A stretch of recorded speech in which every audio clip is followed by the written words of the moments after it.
প্রিয় দর্শক, শুরু করছি ইস্পানি মির্জাপুর শুভরাত্রি power by BSB Cambrian school and college. আজ আমরা কথা বলবো সমসাময়িক নানা প্রেক্ষাপট নিয়ে। এর মধ্যে ভারতের নির্বাচন, আমরা দেখেছি মোদি শপথ গ্রহণ করেছে, বাংলাদেশের বাজেট সেটি ঘোষিত হয়েছে, সেটি নিয়ে কথা বলবো এবং এছাড়াও আরও দু একটি বিষয়, আনার হত্যাকাণ্ড সহ দেশের সমসাময়িক যে দুর্নীতির যে প্রসঙ্গগুলো সেগুলো নিয়ে আমরা কথা বলবার চেষ্টা করব।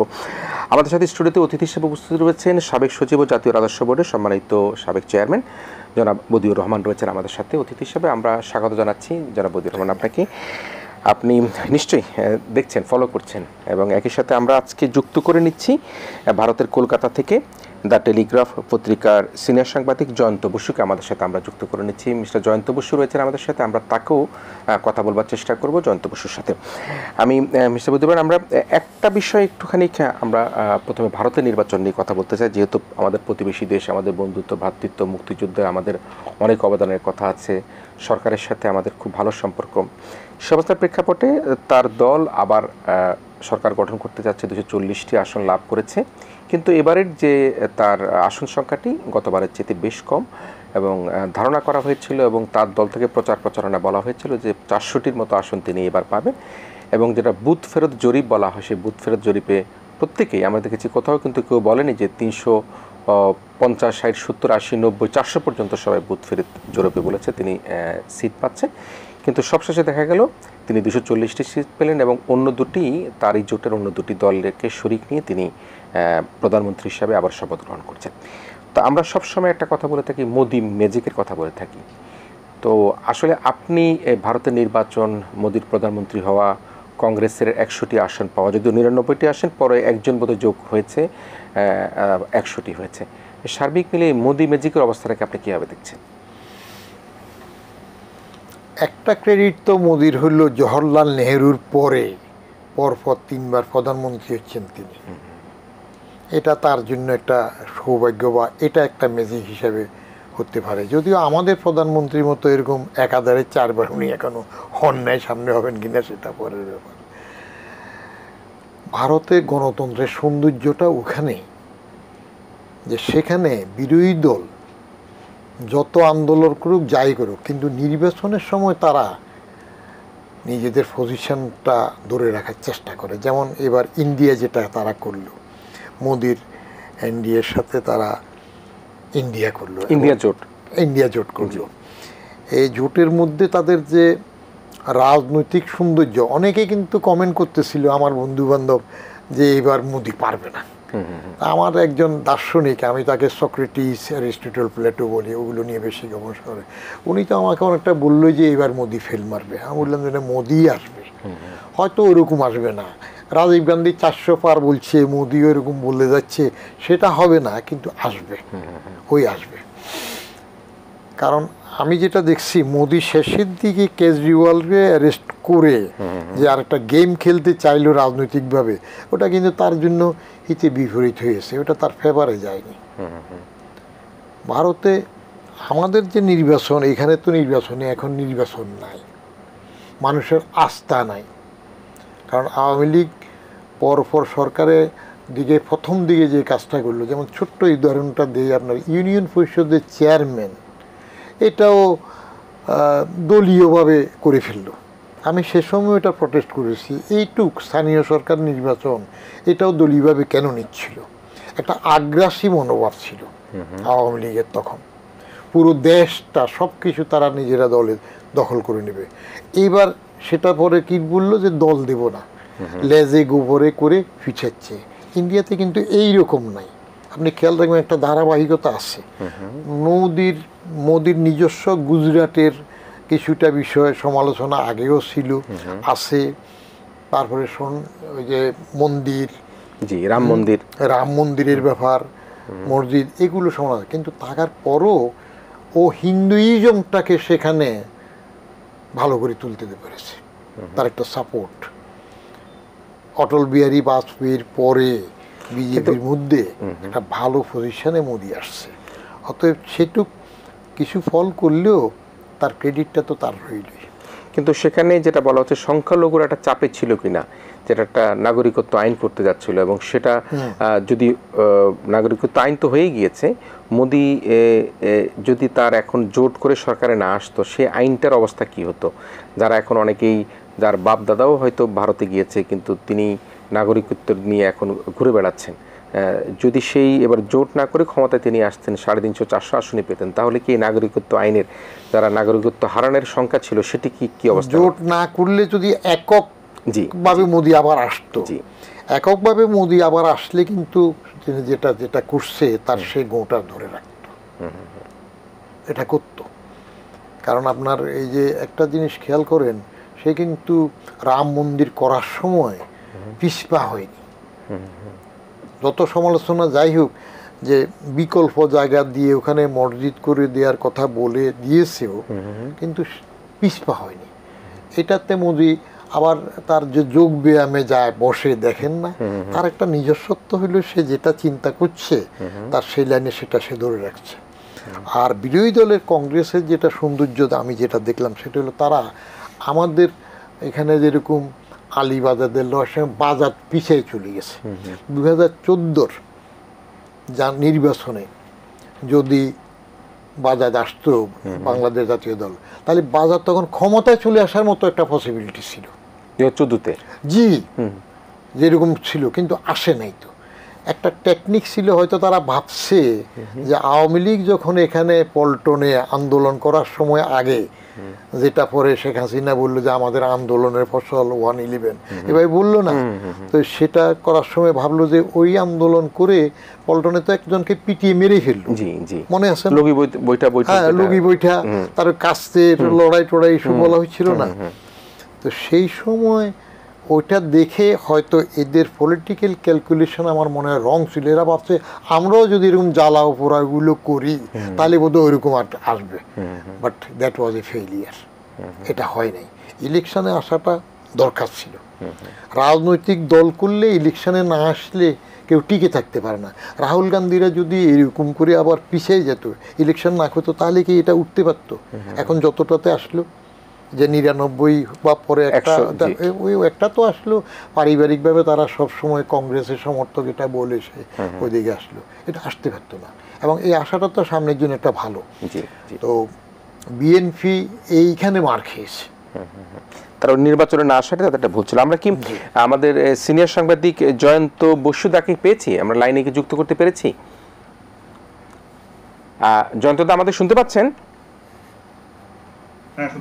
আচ্ছা, আমরা একটু সামগ্রিক আলোচনা করে নিলাম। বাংলাদেশের একজন সিনিয়র সিটিজেন এবং বিশ্ব নাগরিক, সাবেক সচিব, তার কাছ থেকে ভারতের নির্বাচন নিয়ে বুঝলাম। আপনি, আমরা বলি মোদি ম্যাজিকের কথা বলি, এবং 240টি আসন পেল, ধারণা করা হচ্ছিল যে তিনি আরও বেশি, অন্ততপক্ষে 300 আসনের বেশি পাবেন, কিন্তু বুথ ফেরত জরিপ যেটা বলছিল সেটা কেউই কিন্তু 350-র নিচে কেউ কখনো বলেনি। এবং সর্বশেষে দেখা গেল যে তাকে তারই জোটের সাথে আরও 2টি দলকে সাথে নিয়ে সরকার গঠন করতে হলো। তো এখানে তৃণমূল কংগ্রেসের তাদের আমরা দেখছি সায়ানী ঘোষ, তার বক্তব্যের মধ্যে নানা রকমভাবে গান, হামদ, নাথ, সেগুলোকেও কিন্তু তিনি জনগণকে মাতিয়ে রাখবার চেষ্টা করেছেন। কলকাতার কথা বলছিলাম। এবং মমতা দিত্য, সেখানে আমরা দেখেছি তার জোরালো বক্তব্য ছিল। সে অবস্থায় মোদি ম্যাজিকের আসলে ভারতে আপনি অবস্থানকারী কলকাতার সাংবাদিক হিসাবে টেলিগ্রামের মতো একটা গুরুত্বপূর্ণ পত্রিকায় আপনি কাজ করছেন, আপনার বিশ্লেষণ কি? দেখুন, ধন্যবাদ, অনেক ধন্যবাদ আমাকে আপনাদের অনুষ্ঠানে ডাকার জন্য। প্রথমত আমি বলবো যে মোদি ম্যাজিক, এই মোদি ম্যাজিক যে এবারে আগের থেকে অনেকটা ফিকে, সেটা তো সংখ্যাই বলে দিচ্ছে। 2019-এর নির্বাচন যদি আপনি দেখেন, তাহলে বিজেপি দল তারা নিজস্ব 303টি আসন পেয়েছিল 2019-এর আমাদের লোকসভা নির্বাচনে। এবার তারা পেয়েছে 240টি, অর্থাৎ 63টি আসন কমে গেছে। এবং এই 63টি আসন কমে যাওয়া পাশাপাশি আপনাকে দেখতে হবে যে ভারতীয় জাতীয় কংগ্রেস, যারা গতবার 42টি আসন পেয়েছিল, তারা এবার 99টি আসন পেয়েছে, অর্থাৎ 47টি আসন বেড়েছে। আমি এই কথাটা কেন বলছি, যে মোদি ম্যাজিক কতটা গাঢ় হবে কি দুর্বল হবে সেটা অনেকটাই নির্ভর করে পাশাপাশি জাতীয় কংগ্রেস কেমন ফল করবে সেটার জন্য। আপনি যদি খেয়াল করে দেখেন, তাহলে দেখবেন যে কয়েক বছর আগেও, সাম্প্রতিক কালেও বারে বিজেপি বলার চেষ্টা করছিল কংগ্রেস মুক্ত ভারত, অর্থাৎ কংগ্রেসের যে ক্ষমতা সেটাকে যতটা সম্ভব কমিয়ে দেওয়া, এটা বিজেপির কাছে রাজনৈতিকভাবে খুব গুরুত্বপূর্ণ। কেন ভারতবর্ষে যদি আপনি ভারতের রাজনৈতিক গোটা প্রেক্ষাপটটা দেখেন, তাহলে দেখবেন যে জাতীয় কংগ্রেস ছাড়া সে অর্থে কোনো জাতীয় দল অত বড় দল নেই। বিভিন্ন যে রিজিওনাল দলগুলো আছে, সেটা ধরুন সমাজবাদী পার্টি এবার যারা অত্যন্ত ভালো ফলাফল করেছে কংগ্রেসের সঙ্গে উত্তরপ্রদেশে আছে, বা আমাদের পশ্চিমবঙ্গে তৃণমূল কংগ্রেস আছে, বা অন্যান্য রাজ্যে নানা দল আছে, সেগুলো রিজিওনাল দল। কিন্তু যে সেন্ট্রাল দল, সারা দেশ জুড়ে যে দল, সেটা কংগ্রেস। সুতরাং মোদি ম্যাজিক কেমন থাকবে সেটা নির্ভর করবে কংগ্রেস কেমন থাকবে। সুতরাং এটা হচ্ছে একটা দিক। পাশাপাশি আরো এই যে মোদি ম্যাজিকের পরিমাণটা আরো খানিকটা কমে গেছে, সেইটা কোথা থেকে বোঝা যাচ্ছে, যে আপনি যেটা এক্ষুনি বলছিলেন যে বুথ ফেরত যে সমীক্ষা, আমরা যেটাকে এক্সিট পল করি, সেই এক্সিট পল খুব নির্দ্বিধায় জানিয়েছিল, একটি এক্সিট পল নয়, অনেকগুলি এক্সিট পল, তারা প্রত্যেকে জানিয়েছিল যে এবারে অনেক বড়ভাবে নরেন্দ্র মোদী ক্ষমতায় ফিরতে চলেছে। এবং আমরা হিসেব করে দেখেছি, যতগুলি এক্সিট পল ভারতে হয়েছিল তার সবকটির গড় নিলে 360-এর উপর সংখ্যা এনডিএর হয়, এবং বিজেপিরও তার মধ্যে একটা অনেক অংশ হয়, এবং 400-র উপরেও অনেকে বলছিল। এবং আপনি খেয়াল করে দেখুন, এইবারে স্লোগানে ছিল মোদিজির যে ইসবার 400 কা পার, অর্থাৎ 400-র উপরে এবার আমরা যাব। এই যে জায়গাটা 400 পার তো হলোই না, 300 তলায় চলে গেল গোটা এনডিএ। এবং আরো গুরুত্বপূর্ণ, মোদি তার বিজেপি দল মাত্র 240টি আসন পেল। 240টি আসন পাওয়া মানে ভারতের যে লোকসভায় যে সংখ্যা, মানে গুরু হতে গেলে বা ডমিনেন্ট পার্টি হতে গেলে বা পাওয়ারে আসতে গেলে যে সংখ্যাটা লাগে, তার থেকে প্রায় 33টি আসন কম। এটা অত্যন্ত গুরুত্বপূর্ণ। অত্যন্ত গুরুত্বপূর্ণ এই কারণে যে নরেন্দ্র মোদী যে ধরনের সরকার চালান, যেটা এক্ষুনি উনি বলছিলেন, একটা ডমিনিয়ারিং অ্যাটিচিউড, একটা খুব আগ্রাসী ভূমিকা, একটা খুব একেবারে সামনে থেকে যে ভূমিকা, সেই ভূমিকাতে কিন্তু তার সঙ্গী সাথীদের যে কন্ট্রিবিউশন সেটা অনেক কম থাকে। কিন্তু এবারে তাকে অনেক বেশি গুরুত্ব দিতে হবে, অনেক বেশি গুরুত্ব দিতে হবে তেলেগু দেশম পার্টির চন্দ্রবাবু নাইডুকে, অনেক বেশি গুরুত্ব দিতে হবে নীতিশ কুমারকে। অর্থাৎ সমীকরণটা পাল্টে গেল। সুতরাং এই পিকে হওয়ার সঙ্গে সমীকরণটা পাল্টে চাই। আপনি বললেন যেহেতু আপনি সেখানে গণমাধ্যমের সাথে আছেন, আপনার কাছে অনেক হিসাব নিকাশ আছে, আপনি ভালো বুঝবেন। আমরা দূরের থেকে আসলে যা দেখি তাই নিয়ে আমরা অনুমান করি। আপনি বললেন যে মোদি ম্যাজিক ফিকে হয়ে গিয়েছে, মানে কি কারণের জন্য মনে হয় ফিকে হয়েছিল? এর কি কোনো বিশেষ বিশ্লেষণ কি আপনাদের কাছে আছে কিনা, যে কেন এরকম হলো? দেখুন, এর তো অনেক সমীকরণ আছে। ভারতীয় রাজনীতি পৃথিবীর বৃহত্তম গণতন্ত্র, এবং তার 140 কোটি মানুষ, তার এত ভোটার, সেখানে অনেক সমীকরণ কাজ করে, এবং এই সমীকরণটা রাজ্য বিশেষে পরিবর্তিত হয়। পশ্চিমবঙ্গে এক ধরনের সমীকরণ, উত্তরপ্রদেশে এক ধরনের সমীকরণ, মহারাষ্ট্রে এক ধরনের সমীকরণ। মোদি ম্যাজিকের ফিকে হওয়ার পিছনে দু ধরনের কারণ আছে। একটা হচ্ছে সামগ্রিক সারা দেশের যে বিষয়টা, সারা দেশে একটা অত্যন্ত অ্যাগ্রেসিভ অ্যাটিচিউড, বিরোধী দলের নেতাদেরকে উপর নানান ধরনের এজেন্সি দিয়ে আক্রমণের অভিযোগ। একটু আগে কেজরিওয়ালের কথা বলছিলেন, কেজরিওয়াল, পাশাপাশি ঝাড়খণ্ডের মুখ্যমন্ত্রী হেমন্ত সোরেন, তাদের জেলে যাওয়া, আরো নানান ধরনের নেতাদের জেলে যাওয়া, আবার যারা বিরোধী দল থেকে বিজেপিতে আসছেন তাদের তেমন কিছু না হওয়া, এইটা সাধারণ জনমানুষে একটা প্রতিক্রিয়া তৈরি করছে। পাশাপাশি বেকারত্ব এখানে অত্যন্ত বাড়ছে, অন্যান্য অনেকগুলো ফ্যাক্টরস যেটা সাধারণভাবে মানুষকে সমস্যায় ফেলছে। এটা হচ্ছে একটা সারা দেশ জুড়ে একটা কারণ। কিন্তু পাশাপাশি উত্তরপ্রদেশের সমীকরণটা এবার অনেক পাল্টে গেছে। উত্তরপ্রদেশ চিরকালই বলা হয় যে ভারতবর্ষের প্রধানমন্ত্রী কে হবে সেটা ঠিক করে উত্তরপ্রদেশ। এখানে 540-এর ওপর আসনের কাছে মধ্যে 80টি আসন উত্তরপ্রদেশে। সেই উত্তরপ্রদেশে গতবার ওনারা প্রায় 90% আসন পেয়েছিলেন, এবার ভাবছিলেন আরো বেশি পাবে, সেখানে তারা কমে গিয়ে অনেক কম আসন পেয়েছেন। এইটা কিন্তু একটা বড় কারণ। পাশাপাশি মহারাষ্ট্রে শারদ পাওয়ার অত্যন্ত একজন, আমি বলবো, সমাদৃত নেতা। মানে এই মুহূর্তে ভারতবর্ষের যারা সিনিয়র মোস্ট নেতা আছেন তাদের মধ্যে অন্যতম হলো শারদ পাওয়ারকে যেভাবে তার দল ভাঙা হয়েছে, পাশাপাশি আমাদের দাদা সাহেব ঠাকরের যে দল, বাল সাহেব ঠাকরের যে দল ভাঙা হয়েছে শিবসেনাকে, এটা সাধারণ জনমানুষের খুব ভালো প্রতিক্রিয়া হয়নি। ফলে মহারাষ্ট্রও কিন্তু বিজেপি অনেক খারাপ করেছে। এই কতগুলো কারণ আমার মনে হয়। এবং উত্তর ভারতে মণিপুরে যে জাতিগত দাঙ্গা নানান সময় চলছে, সেখানেও মোদী সরকারের ভূমিকা নিয়ে প্রশ্ন উঠছে, অর্থাৎ নানান প্রশ্ন উঠছে। কৃষকদেরও কিন্তু একটা ব্যাপার ছিল, কৃষকদের একটা আন্দোলন দেখেছিল, একটা অ্যান্টি ইনকামবেন্সি থাকে, সেই অ্যান্টি ইনকামবেন্সিটাও এখানে অপারেট করছে। সবকটা ফ্যাক্টর মিলে এই এই টিকে হওয়ার পিছনে কারণগুলো আমার মনে হয়। জি দাদা থাকবেন, আমি চলে আসছি মিস্টার বদিউর রহমান আপনার কাছে।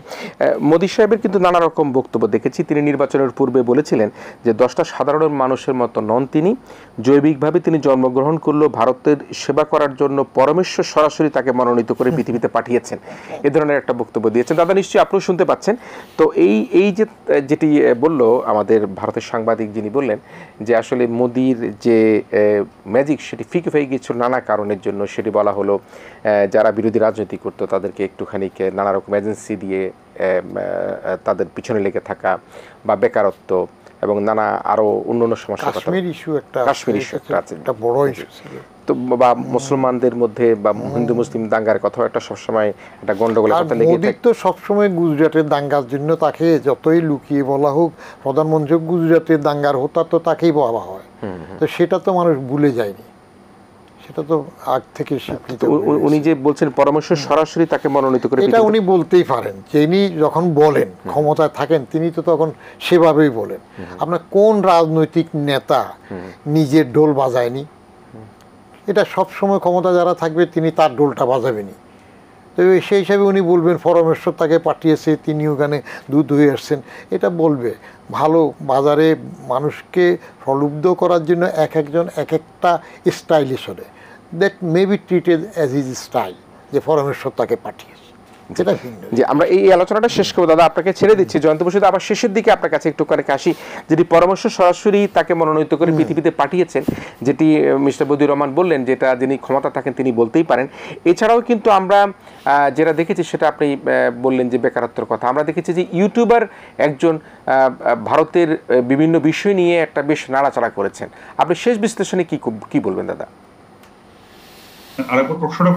জি, মোদিজি তার নির্বাচনের পূর্বে বলেছিলেন যে পরামর্শ সরাসরি তাকে মনোনীত করে পৃথিবীতে পাঠিয়েছেন, তিনি জৈবিকভাবে জন্মগ্রহণ করলেও ভারতের সেবা করার জন্য তাকে পরামর্শ হিসেবে পাঠানো হয়েছে, এটি একটি কথা আমরা দেখেছি। আবার এটা ছাড়াও আমরা দেখেছি একজন ইউটিউবার তার নানা রকম ইউটিউবের মাধ্যমেও কিন্তু এক ধরনের তার প্রচার প্রপাগান্ডার মোদির মধ্যে সেখানে মিশ্র প্রতিক্রিয়া তৈরি হয়েছে কিনা, আপনি শেষ আলোচনায় কি বলবেন দাদা? দেখুন, আপনারা যদি নরেন্দ্র মোদীর যে পলিটিক্যাল ডিসকোর্স দেখেন, সেখানে লার্জার দ্যান লাইফ ইমেজটা খুব বড় অপারেট করে। অর্থাৎ উনি একটা অন্যরকম, উনি যে কথাটা বলেছেন যে ওনাকে মানে উনি বায়োলজিক্যাল নন, অন্যভাবে, এইটা আবার এটাকে খুব বেশি গুরুত্ব আমি দিচ্ছি না, কারণ এটা একটা যখন ক্যাম্পেইন হয় অনেক রকম কথা বলেন। সেটা আমার যেটা মনে হয় উনি বলার চেষ্টা করেছেন যে আমি অন্যরকম, আমার জন্ম হয়েছে ভারতের সেবা করার জন্য, আমি অন্যরকম। এই অন্যরকম বলতে গিয়ে উনি নানান কথা বলে ফেলেছেন, কিন্তু যেটা গুরুত্বপূর্ণ যে ওনার পলিটিক্যাল ডিসকোর্সের মধ্যে লার্জার দ্যান লাইফ ইমেজ, একটা বিশ্বগুরু, একটা অন্য ধরনের ইমেজ উনি কাজ করেন, অন্য এগ্রেসিভ পলিটিক্যাল একটা টোন আছে। এই ক্যাম্পেইনে যা উনি বলেছেন সেই সবগুলোই কিন্তু তার পার্ট। কিন্তু এখানেই হলো চিন্তার বিষয়টা, যে মানুষটার ক্যাম্পেইনে ওই ধরনের পার্ট থাকে, যার পলিটিক্যাল প্রসেসটা ওই রকম, তিনি আজকে এক সংখ্যালঘু এক অর্থে, মানে তার নিজস্ব দলের টোটাল সংখ্যা নেই, তাকে তার সহযোগী দলের সঙ্গে নিয়ে সরকার করতে হবে। সেই ধরনের সরকার করতে উনি কতটা সফলভাবে হবেন আমাদের ভারতের ইতিহাসে আছে।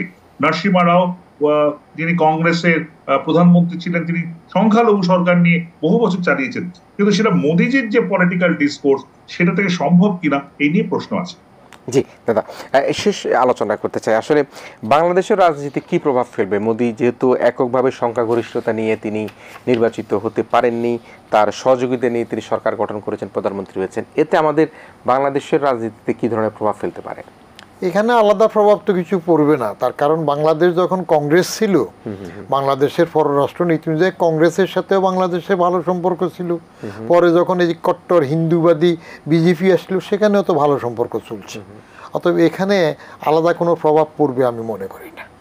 বরং যেটা হতে পারে যে ইন্ডিয়া যেভাবে উঠলো কংগ্রেসের সাথে ইন্ডিয়া জোটটা, সেটার থেকে যদি আমাদের বিরোধী দল কিছু অর্জন করতে পারে, শিখতে পারে, সেটা হয়তো একটা প্রভাবের ব্যাপার হতে পারে। আচ্ছা, সেটা যদি কাজে লাগাতে পারে, যে লেগে থাকলে গণতন্ত্রের সৌন্দর্য লেগে থাকা, সরে যাওয়া নয়। আপনি যতই বাদ বিবাদ করেন কিন্তু ভোটে আসতে হবে, কারণ ভোট ছাড়া তো গণতন্ত্রের আর কোনো উপায় নেই। জাল করেন, জালিয়াতি করেন, তাও তো ভোট একটা হইতে আসবে। ভোটে মানুষের আস্থা নাই, 30% চলে আসতেছে উপজেলা, কেমন 35%। তারপরে তো এটা স্বীকৃত পন্থা এখনো। তো স্বীকৃত পন্থার বাইরে যেতে হলে তো আপনাকে অন্য কিছু করতে হবে। সেটা হইলে হয়তো অন্যের সহায়তা লাগবে, তৃতীয় শক্তি লাগবে। তো সেটুক অর্জনের আশায় থেকে ভোটে আসবেন না, তাহলে রাজনৈতিক দলটা সবসময় পিছিয়ে যাবে। এখন ওইখানে কংগ্রেসের যে এখন 99 আসন পাওয়া, আরেকজন এসে যোগ দিল, সেটা বা ইন্ডিয়া জোটের যে উত্থান, সেটার থেকে যদি আমাদের বাংলাদেশ জাতীয়বাদী দল এবং তার শরিকরা তারা যদি এটার থেকে শিখে এবার সামনের জন্য একটা ভালো প্রস্তুতি নিতে পারে, এটা হয়তো একটা প্রভাব পড়তে পারে। জি জি, নিশ্চয় নিশ্চয়। জয়ন্ত বসুদা, আপনাকে ধন্যবাদ জানাচ্ছি। আমরা বিরতিতে যাব, তার আগে আপনার কাছ থেকে বিদায় নিয়ে নিচ্ছি। প্রিয় দর্শক, আমরা ইস্পানী মির্জাপুর শুভরাত্রির একটা বিদায় নিচ্ছি। এরপর আমরা আসলে অত্যন্ত আলোচিত যে হত্যাকাণ্ড, বাংলাদেশের একজন এমপি যে কলকাতায় খুন হয়েছেন, এবং তার দেখেছি আমরা সর্বশেষ তার হাড়গোড় পাওয়া গিয়েছে একটি খালে বা একটা নদীতে। তো সেটি নিয়ে আমরা কথা বলবো, এবং একই সাথে আমাদের সাথে অতিথি হিসাবে থাকবেন সাবেক সচিব এবং সাবেক এনবিআরের চেয়ারম্যান জনাব বদিউর রহমান থাকবেন। প্রিয় দর্শক, আমরা অল্প কিছুক্ষণ বিরতির পরে আবার আপনাদের কাছে ফিরে আসছি। প্রিয় দর্শক, আবার ফিরে এসেছে ইস্পানী মির্জাপুর শুভরাত্রিতে, power by BSB Cambrian school and college. আমরা আসলে বিরতির পূর্বে জানিয়ে রেখেছিলাম আমরা সংসদ সদস্য আনার হত্যাকাণ্ড নিয়ে কথা বলবো, এবং সেখানে আমরা দেখেছি যে গ্রেপ্তারকৃত ভারতের যে সিয়াম হোসেনকে জেরা করার পর তার তথ্যের ভিত্তিতে অভিযান চালিয়ে বাগজোলা খাল থেকে হাড়গোড় উদ্ধার করেছে সিআইডি, এবং সেগুলি এটা ফরেন্সিক জন্য পাঠানো হবে। তারপরে হয়তো বোঝা যাবে এই হাড়গোড়গুলো মানুষের বা এমপি আনার সাহেবের কিনা। তার আগে কিন্তু আমরা দেখেছি কিছু মাংস উদ্ধার করা হয়েছে, এবং সেই মৃত্যুর রহস্যটা কিন্তু এখনও পর্যন্ত পুরোপুরিভাবে উদ্ঘাটিত হলেও এখনও পর্যন্ত আমরা দৃশ্যমানভাবে কিছু দেখতে পাচ্ছি না। কী কারণে তিনি মারা গেলেন, কারা মারলেন, তার বিরুদ্ধেও কিন্তু দেখা যাচ্ছে অনেকে অনেক অভিযোগ করছেন। যেহেতু তার বর্ডার এলাকায় তিনি ছিলেন, তিনি দুবার এমপি নির্বাচিত হয়েছেন, আওয়ামী লীগ থেকে মনোনয়ন পেয়েছেন, কীভাবে তিনি নির্বাচিত হলেন, মনোনয়ন পেলেন, আবার যে অভিযোগ তার বিরুদ্ধে আছে, আপনি আপনার বিশ্লেষণে কীভাবে দেখছেন? দলীয় লোক হলে তিনি যত খারাপই হন, দল তাকে বলে ভালো। যেমন আওয়ামী লীগের সাধারণ সম্পাদক ওবায়দুল কাদের কি বললেন, যে তার জনপ্রিয়তা দেখে মনোনয়ন দেওয়া হয়েছে। তো জনপ্রিয়তা কার কীভাবে আছে? আমরা লোকালি একটা বলে, এক নাম নাটার এক নাম ফাটার। কুখ্যাত তো একদিকে জনপ্রিয়, বিখ্যাতও জনপ্রিয়। তো আওয়ামী লীগ কি জানতো না যে এই এমপি সাহেবের করিতকর্মাগিরি কিসে কিসে আছে? আজকে তো একটা দৈনিকের হেডলাইন যে সোনা নিয়ে দ্বন্দ্বের থেকে খুন, একটা নামকরা পত্রিকার হেডলাইন। এটা ঘটনা তো কিছু ঘটেছে। আগে খবরে যেগুলো আসছে যে উনি গেলেন, সেখানে যাওয়ার পরে টাকা আনাইলেন এবং তাকে সোনা দেবে, এইসব যেগুলো পত্রিকায় রিপোর্ট আসলো, সামথিং ইজ দেয়ার। এবং সেটা হলো সেখানে ইল্লিগ্যাল ব্যাপার স্যাপারের মধ্যে ইঙ্গিত আছে। ওগুলোর থেকে সেখানে বাঘ বাটোয়ারা বা যেটা ঘটে সেগুলো ঘটেছে। তো কারণ তো বেরোবে পরে, কারণ তো অনেক সময় অনেক কারণেই বের হয় না। আমরা কি সব কারণ সবসময় বুঝি নাকি? একবার হই আল্লাহ হয়, তারপরে থেমে যায়। সম্রাটের ব্যাপারটা কি হইল? মনে হয় ঢাকা তো সেই সোমনাথ মন্দির বিজয়ের মতো তাকে আটকের সময় একটা ঘটনা ঘটলো। তারপরে এনু, রূপন, পাপিয়া, এগুলো আমরা কি দেখলাম? এইটাও এখন আর সৃষ্টি হচ্ছে। ঘটনাটা আমার বিশ্লেষণে যে এগুলা ইল্লিগ্যাল ব্যাপার স্যাপারেরই একটা ফাঁদ, নিজেদের মধ্যে একটা কোন্দল হয়েছে, সেটার ফলশ্রুতিতে তার এই খুনটা ঘটেছে। তাহলে কি মনোনয়ন কি কুখ্যাত বিখ্যাত দুইটা দেখে কি মনোনয়ন দেয় কিনা? জি, রাজনৈতিক দল কুখ্যাত বিখ্যাত দুইটা দেখেই মনোনয়ন দেয়। আপনি আপনি আপনি দেখেন না কক্সবাজারে একজন কত কুখ্যাত বা বিখ্যাত ইয়াবার সাথে জড়িত, তো তাকে যেহেতু সমালোচনা হচ্ছে, তখন দেখলো যে তার হোল্ড আছে, তখন তার বৌরি দিয়ে দিল মনোনয়ন। আচ্ছা, টাঙ্গাইলে দেখেন না খুনের মামলায় পড়ে গেলে একজনকে দেওয়া যায় না, তখন বুড়া বাপরে দিয়ে দিল, কারণ ওর ক্যাচমেন্ট এরিয়ার মধ্যে এই ভোটগুলো আসবে। তারপরে আমাদের ফেনীতে দেখেন বাইশের একটা রাজত্ব ছিল না, যে 7 জন গডফাদার আওয়ামী লীগের প্রথম আমলের বদনাম কামাইলো, সে 7 জনের মধ্যে উনি একজন না? লক্ষ্মীপুরে একজন ছিল না, মারা গেছে? হ্যাঁ মারা গেছে, এবং সেটা সুবাদে তার ছেলেরে ফাঁসি মাফ করে দিল না আবার, হ্যাঁ রাষ্ট্রপতির ক্ষমতায় বিপ্লব নাকে ওই যে অ্যাডভোকেট হত্যা, টুকরো টুকরো করা। তো কিছু জিনিস আছে, রাজনীতি করতে হইলে দলকে পুষতে হয়, দলকে পুষতে গিয়ে নৈতিকতা অনেক সময় করে না। আমি প্রায় সময় বলি যে war, love, business and politics, there is no ethics. Ethics মেনে এগুলো চলে না, করে না। আপনি কিছু ড্যাশিং করে এভাবে চলে যাবেন। তো এটা এখন যে প্রশ্ন উঠলে সাফাই গাবে, সাফাই গাইলে তো হবে না। জানে যারা মনোনন্দে উদ্দেশ্য যখন থাকে ক্ষমতায় আসা চাই, কীভাবে আসলাম, কাকে দিয়ে আসলাম, সেটা বড় কথা নয়। কারণ মেজরিটি পেতে হইলে যে ড্যাশিং ডুশিং করে যেমনে পারে আসবে। আপনি ফার্ম গেটের বিট দিয়ে হাঁটবেন, কিছু এলবোয়িং দরকার আছে। আপনি সই সালামতে হাঁটতে পারছেন না, গায়ে তেল মাখিয়ে সিনেমার লাইনের মধ্যে ব্ল্যাকের টিকিট কাটবেন, টিকিট পাচ্ছেন না, পিছলে করে সোজা ঢুকে গেলেন, সাকসেসফুল তো, টিকিট পেয়ে গেলেন। ঠিক লক্ষ্মীপুরের পাপুল না কি আসলে না, কুয়েত থেকে পাপলু, তার ওয়াইফ। আপনি রাজনীতি বলেন নাকি এটাকে? এটা কি নীতি হইল নাকি? কোথার থেকে পাপলু আসলো? এই ইলেকশন হয়ে গেল, ইলেক্টেড এমপি হয়ে গেল, আবার তার স্ত্রীও হয়ে গেল। কে মদত দেয়, কারা এটা সাহায্য করে, অন্যরা কেন উঠে যায়? তো এইগুলো তো রাজনীতি না, এইগুলো হইলো যাইয়া কেনা বেচা খেলা, এইভাবে চলতেছে। পাপুলের শেষ খবর কিন্তু আমাদের কাছে নাই, উনি কোথায় আছেন? উনি নাকি ওখানে জেলে টেলে আছে, কোথায় যে বিদেশে, সেখানে নাকি জেলে আছে, ওখানে মামলাতে পড়েছে, যেইটুক। আর আমাদের দেশের সংবাদ মাধ্যমগুলো খবরগুলো কিছুদিন থাকার পরে টায়ার্ড ফিল করে, ওইটার ফলো আপ আর করে না। আচ্ছা, পরের টাপ দেন। আপনি দেখবেন একটা বড় রকমের ঘটনা ঘটে গেল, অনেক কিছু ঘটলো, এই 2-6 মাস খুব বড় করে হইলো, তারপরে হইলো না। তখন সাগর রুনির তো সেঞ্চুরি পার হয়ে গেল, ভোটের সময় নেওয়া করার কিছু নেই। তারপরে কুমিল্লা ক্যান্টনমেন্টের ওইখানে যে আরেকটা হত্যা হয়ে গেল, একটা মেয়ে, এটা তো কোথায় চলে গেল, শোনা যায় না। তারপরে পুলিশের যে স্ত্রী মৃত্যু হত্যা নাকি হইল, সেটা একটু থেমে গেল না, নতুন একটা আসে ওইটা থেমে যায়, নতুন একটা আসে ওইটা। আবার একটা সেনা অফিসার যে মারা গেল, সাবেক সেনা অফিসার যে মারা গেল পুলিশের গুলিতে কক্সবাজার বা কোথাও, সেটাও দেখলাম থেমে গেল। হ্যাঁ, ওই যে সেনা অফিসার যে ইয়ে করতো, ছবি টবি উঠাইতো, তো সেটা থেমে। এগুলো হয় কি, ওই সংবাদের মধ্যে ছোট্ট করি হইলে এটা ধারাবাহিকতাটা থাকা দরকার, সেটা থাকে না। সবাই নতুন একটা নিয়ে উঠে পড়ে লাগে, টায়ার্ড হয়ে যায় নাকি? অনেকটা সেটাই হয়। যেমন এখন এই যে কয়দিন হলো না, আজিজ আহমেদ এবং 3-4টা ঘটনা, ইলেকশন কি, ওটা কি, বাজেট কি, এটা নিয়ে কি বেশি, তার চাইতে গরম হয়ে গেল কোনটা?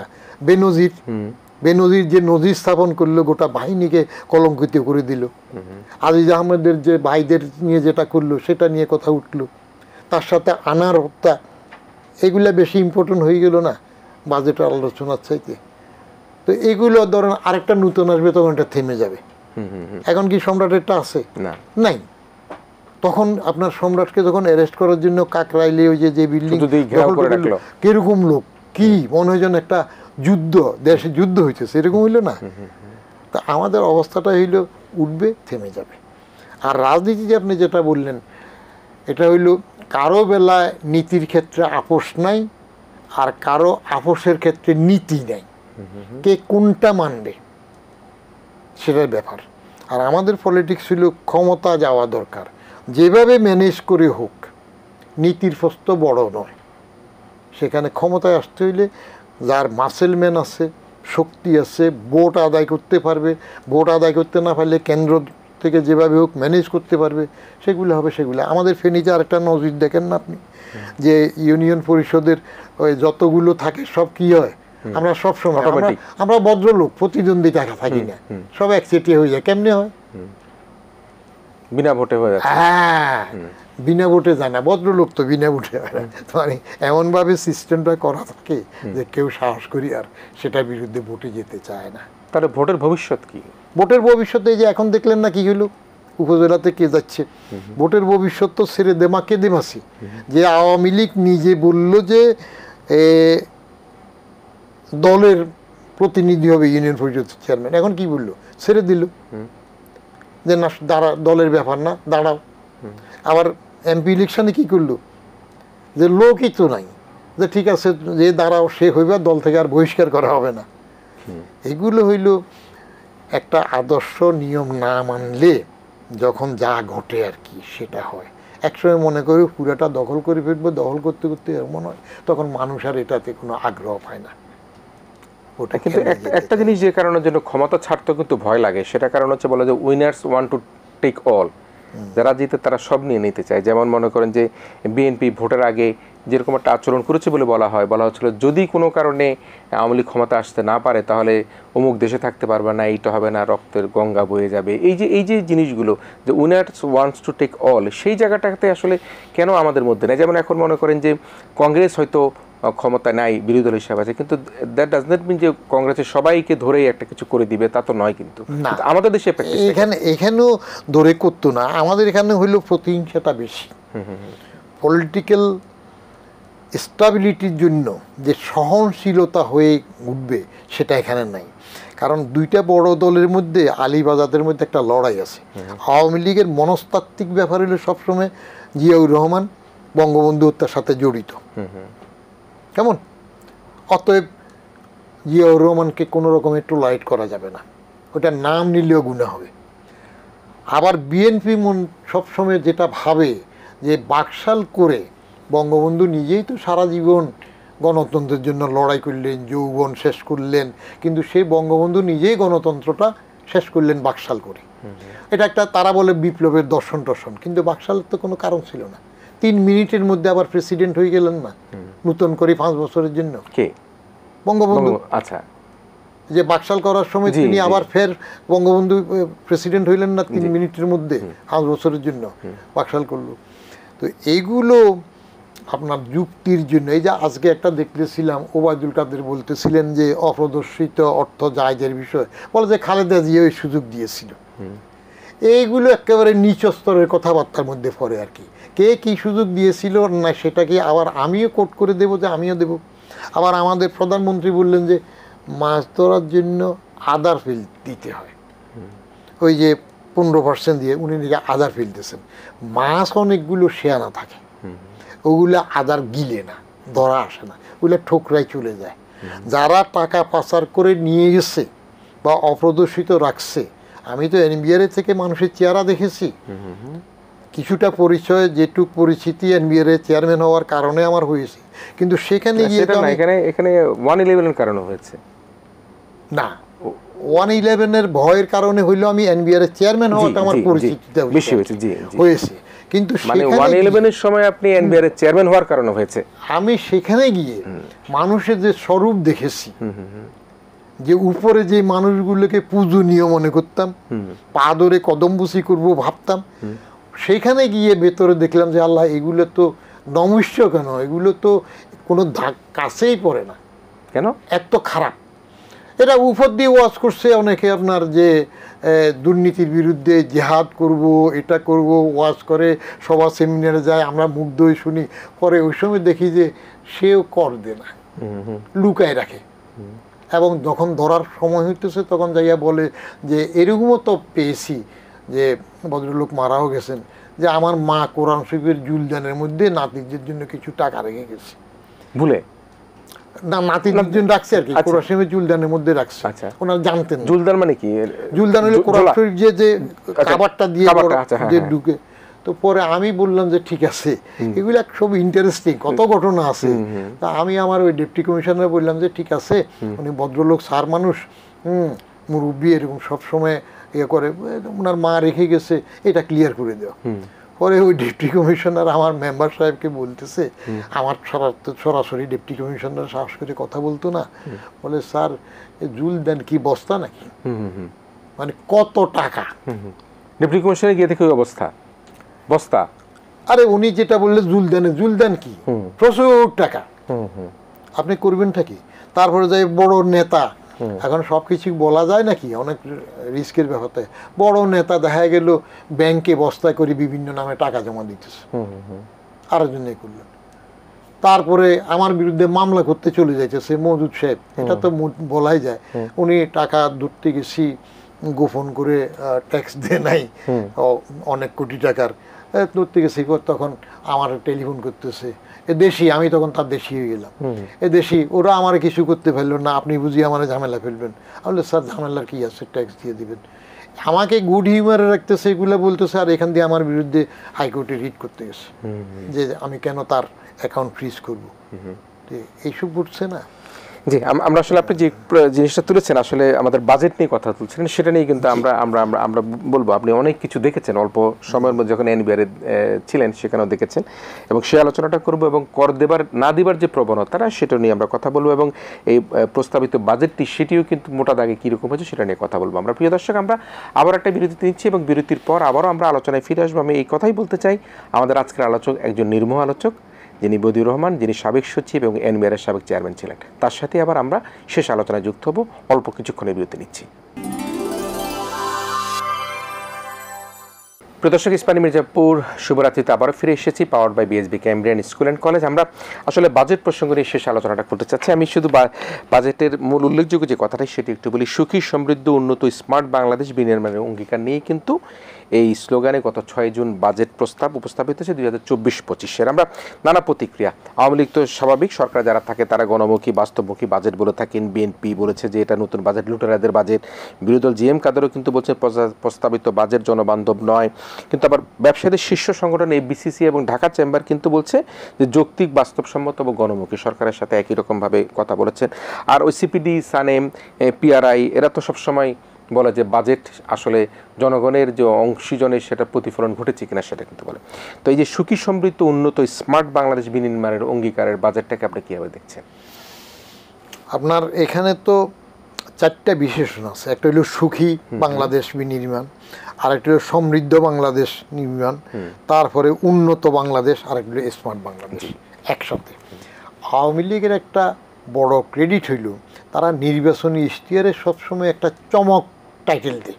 আচ্ছা, যে একবার ডিজিটাল বাংলাদেশ, আমার গ্রাম আমার শহর, এইবার এরকম বলতেছে। বলতে তো ক্ষতি নেই, কিন্তু বাজেটটার মধ্যে সংকোচন, অর্থমন্ত্রী যেটা বললেন যে অকারণে আকার বাড়িয়ে লাভ নাই। নর্মালি আগের বাজেটগুলা সবগুলাতে 10 থেকে 14% করে ইনক্রিজ করতো, অন্যান্য বছরের তুলনায় করতো। এইবার বললো যে 4.6% মাত্র ইনক্রিজ করছে, কমিয়ে আনছে আর কি তুলনামূলক। কারণ গত বছর ছিল 7,61,785 কোটি টাকা, সংশোধিত 7,14,418 কোটি হইল। এইবার 7,97,000 কোটি, পার্সেন্টেজে কম। আরও কমানো দরকার ছিল। কিছু জিনিস আছে আপনি সামাল দিতে না পারলে আকার বাড়াচ্ছেন না কেন? সামাল দিতে পারছেন না। একদিকে রেভিনিউ কালেকশন যেটুক করা সেটুক করে কুলাতে পারছেন না, আরেক দিকে আপনি এই যে ঋণ সামাল দিতে পারছেন না। ঋণটা, টোটাল ঋণ যেটা, সেটা তো আপনার যেটা একটা হিসাব এবার করে দেখা গেল যে ঋণের সুদই তো আসতেছে বাজেটের 14.2%। 14.2%। কেমন? বছরে 1,13,500 কোটি টাকা ঋণের সুদ আসতেছে আভ্যন্তরীণ এবং বাইরের মিলিয়ে। তো তাহলে এটা কি হচ্ছে? এটা এই যে 14.2% হয়ে যাচ্ছে আপনার, তারপরে জিডিপির 4.5% হয়ে যাইতেছে মোট ঋণ। এই ঋণটা নিয়ে বড় বড় প্রজেক্ট করছেন, কিন্তু ঋণের সুদ দেওয়া যখন শুরু হচ্ছে কতটুকু সামাল দেওয়া যাবে? আমি ব্যক্তিগতভাবে সবসময় প্রেফার করি আগ্রাসী বড় ঘাটতি। এবারে ঘাটতি কত? 2,56,000 কোটি টাকা। মোট আয় কত? 5,41,000 কোটি টাকা, যেটা ধার্য ধরা হয়েছে। তো 5,41,000 কোটি টাকা যদি আয় হয়, সেটার পার্সেন্টেজ করলে 2,56,000, প্রায় 50% ঘাটতি। আর টোটাল বাজেট 7,97,000 কোটি টাকা। এটার থেকে ধরতে গেলে 1/3 ঘাটতি। তো 1/3 ঘাটতি নিয়ে আপনি সামাল দিবেন কিভাবে? কাভার করবেন না। আবার ঋণ নিচ্ছেন আপনি, বিদেশ থেকে নিতেছেন প্রায় 1 কোটির মতো,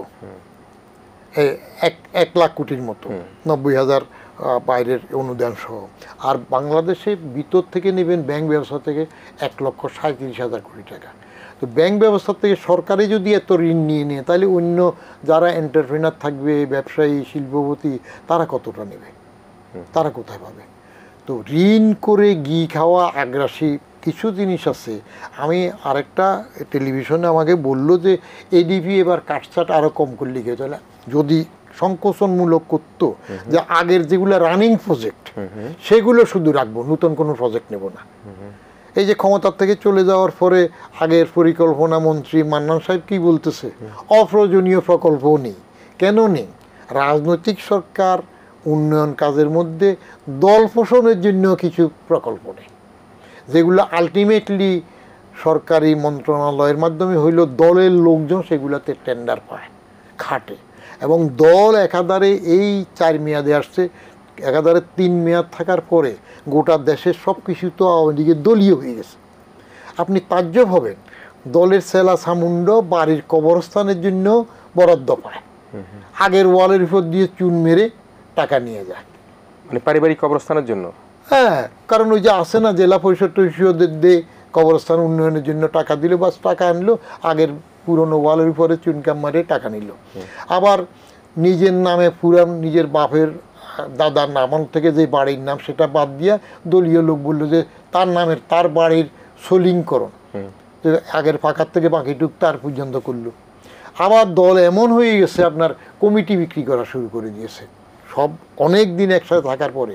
মসজিদ কমিটির একটা গঠনতন্ত্র আছে, সে অনুযায়ী নির্বাচন হইতে হয়, কিন্তু দেখা গেল সেখানকার দলীয় লোকজন একজোট হয়ে কমিটি বিক্রি করে ফেললো, বাইরে সমালোচনা করে এত টাকা বিক্রি করলো।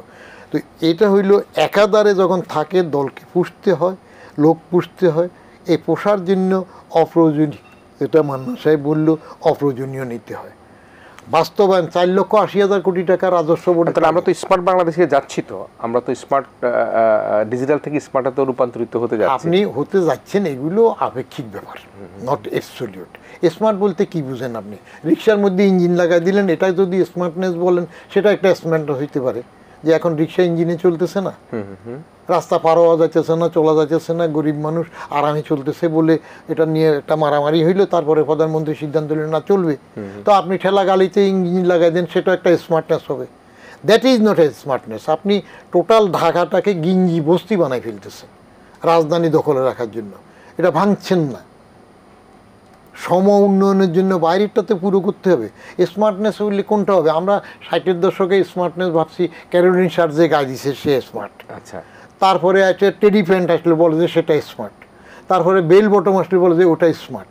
এটা টাইম টু টাইম চেঞ্জ হচ্ছে। আপনি স্মার্ট বলতে কি বুঝাবেন? ডিজিটালাইজড হচ্ছে, ঠিক আছে, প্রচুর মোবাইল আসছে, এবার মোবাইলের ট্যাক্স বসাইলে আবার খেপে যাচ্ছেন যে কথা কম বলবে, এটা হবে ওটা হবে।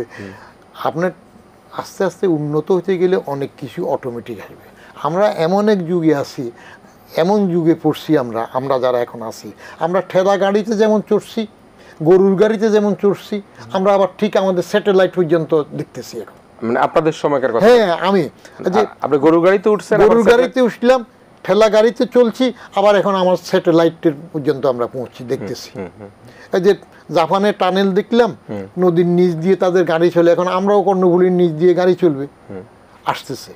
কিন্তু এইগুলোর ফলপ্রসূতে আলটিমেটলি যে পার হেড কত টাকা ঋণ জমে গেল, এটা শোধ করার ক্যাপাসিটি কতটুক, সেই পরিমাণে শিল্প উৎপাদন বাড়তেছে কিনা, ঋণের শোধ, বড় প্রজেক্ট হইল নাম হবে, কিন্তু এটা কাভার করবো কীভাবে, সেই প্ল্যানটা কোথায়? আমি তো বাজেটে সেটা দেখতেছি না। এত আগ্রাসী, এত ঋণের, এত ঘাটতি বাজেটের তো কোনো দরকার ছিল না। যেগুলো আছে সেগুলো শেষ করি আগে।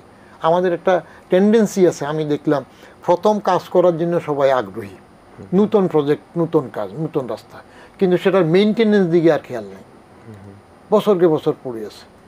আর দুর্নীতি যেটা, এটা তো একেবারে লাগাম ছাড়া হয়ে গেছে, এমন পর্যায়ে গেছে। তারপরে যাইয়া আপনার অদক্ষতা, জনপ্রশাসনে বাজেট বা এদের তো বেশি বাজেট, 22% তো 22.1 বা 2% সেখানে ইয়ে, কিন্তু দক্ষতা কি বাড়ছে?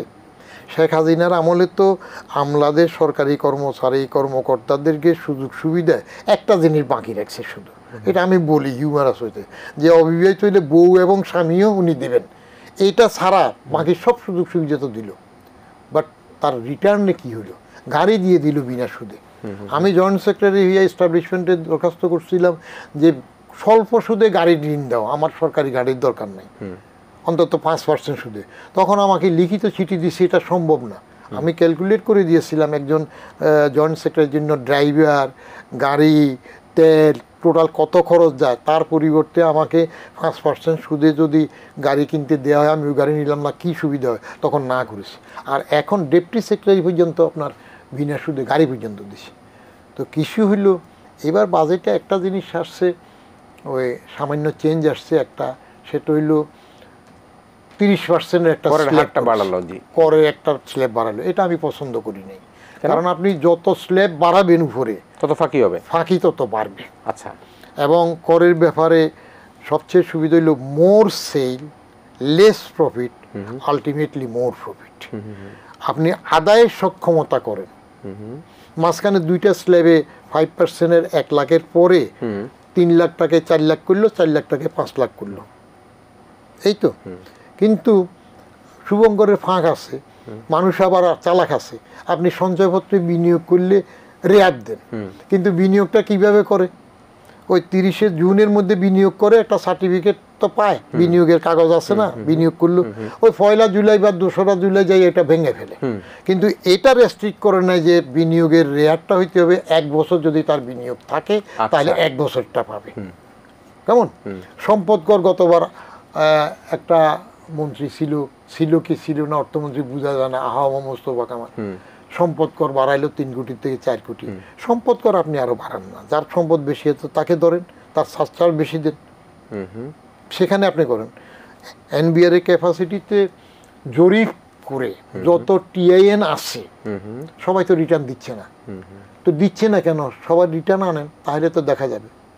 আরেকটা হইলো ঢাকা শহর সহ এখন গ্রামগঞ্জেও কিন্তু ট্যাক্স দেওয়ার মতো প্রচুর লোক আছে, জরিপ করে সেটা বের করতে হবে। শুধু একজন যে দে তাকে লেবু চিপে, চাপাচাপি করে, তাকে সবসময় চাপাচাপি, অডিটে ফেলা, লেবু চিপে করা, এটা অডিটে ফেলা তো একটা বড় প্র্যাকটিস হয়ে দাঁড়াইছে এখন, সাংঘাতিক রকমের একটা মেল প্র্যাকটিস কি মেল প্র্যাকটিস হয়ে যাচ্ছে। মানে আপনি র্যান্ডম করেন, করে কি অডিট কি করে সেটা হয় কি আপনার, ওই যে আমার বেলায় তো আমি দেখছি, আমার স্ত্রী রিটার্ন আমি নিজে জমা দিয়ে আসছি, আমার কাছে রিসিপ্টও আছে, চট করে একটা চিঠি দিয়ে দিল, লাভ লেটার, যে আপনি রিটার্ন জমা দেন নাই, দেখা করেন।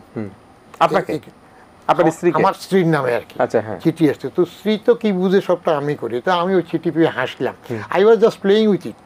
তা আমি টেলিফোন করলাম, কি করা যাবে এখন, রিটার্ন জমা দেয় নাই, বলি না আর কি, আসলে জমা দেওয়ার রিসিপ্ট আপনার কাছে আছে, রিসিপ্ট আছে, তাদের রেজিস্টার নাম্বারও আছে। আর চিঠি দিয়ে দিল। মানুষকে হয়রানি বা অমনোযোগিতা, অদক্ষতা যেটা হয়, আমি এবার জানার জন্য টেলিফোন করে জিজ্ঞেস করলাম, এটা 4-5 বছর আগে, যে কী ব্যাপার এখন কি, বলে যে আসেন, আসলে একটা ব্যবস্থা করে দেবো, ব্যাক ডেট দিয়ে রিটার্ন দিয়ে দেবো, তো তাহলে সেটার জন্য কিছু খরচাপাতি লাগবে। I was enjoying. তো পরে তো আর আলটিমেটলি ডিসিতে বললাম এটা, যে তোমরা এখন আমার কাছে ক্ষমা চাও, যেটা ভুল হয়েছে গেল।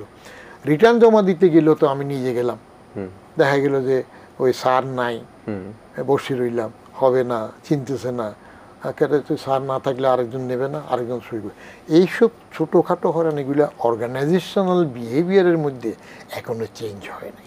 স্যার, একেবারে শেষ একটা কথা বলে, যদি আপনি মোটা দাগে বলেন, যে যেটি বলা হয় যে বাংলাদেশের বিত্তবানরা যেটা কর দিতে চায় না, 80% বিত্তবান যারা, তারা কর দিতে চায় না। এই যে কর যদি না দেওয়া হয়, সেটা তাহলে আমরা আমাদের যে সামগ্রিক যে উন্নয়নটা, অভ্যন্তরীণ আয়টা, আমরা সেটা কীভাবে বাড়াবো? এবং আরেকটা কথা যেটা একেবারেই সময় না তুমি বলি, এই যে ভ্যাট এবং করের ক্ষেত্রে অন্যায্যতা, একটা দোকানের মধ্যে ইডিএফ মেশিন আছে, তার কাছ থেকে 100 টাকা জায়গায় 105 টাকা আদায় করা হচ্ছে, পাশের দোকানে নাই, তাহলে সে তো পুঁজি হারাবে, সে তো ব্যবসা করতে পারবে না। তো এই জায়গাগুলোকে কীভাবে সমন্বয় করা যেতে পারে? এগুলো যত অটোমেশন হবে তত কমবে।